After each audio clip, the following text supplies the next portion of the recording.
finished writing a blog entry and it's called How to Set Relationship Boundaries and Be Self-Loving, 5 Ways.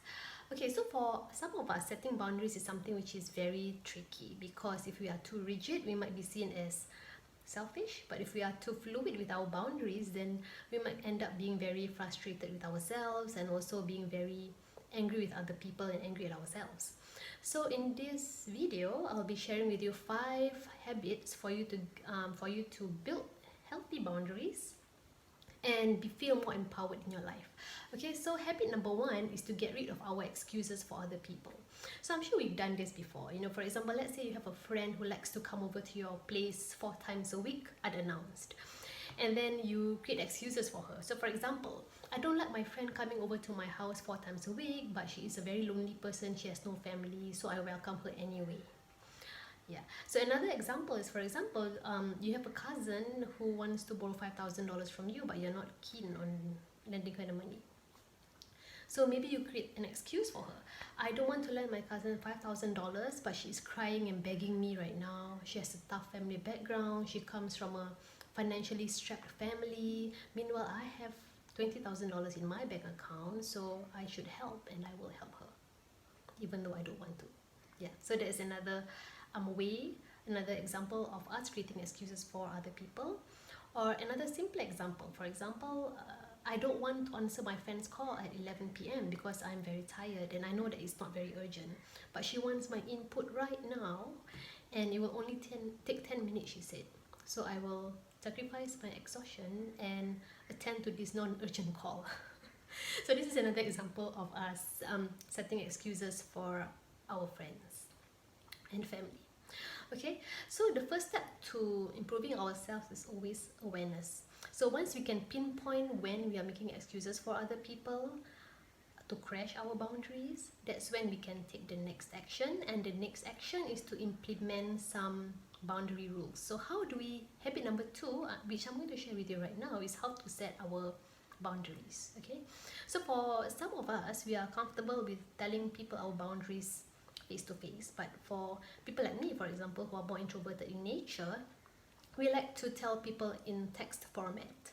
So for example, I prefer messaging or text messaging another person my boundaries as opposed to telling the person face to face. So if you are someone who doesn't like conflict, who doesn't like drama, you might prefer the text message method. Okay, so for example, this is an example of a text message or something you can tell the person face to face. Hi Sarah, it's great that you came over to my house today. In future, is it okay if you call first before coming over? I have some projects at home that I want to take care of. So if you're comfortable, you can tell this to your friend face to face, or you can text it to her.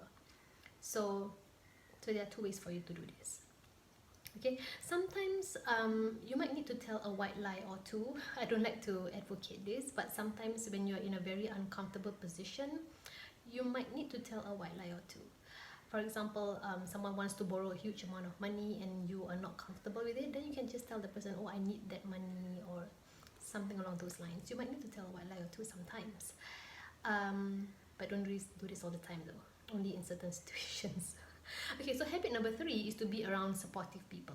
So it is crucial for us to spend time with people who are positive and uplifting.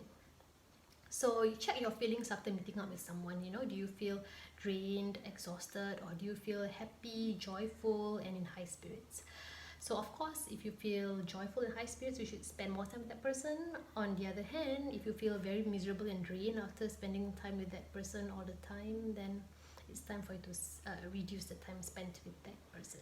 Alright, so we shouldn't be spending too much time with people who don't care for our privacy, or people who do not respect us when we say no or not now. It doesn't matter if you've been friends for 20 years, but if a friend does not respect a simple no from you, then it's time to relax the friendship a little bit.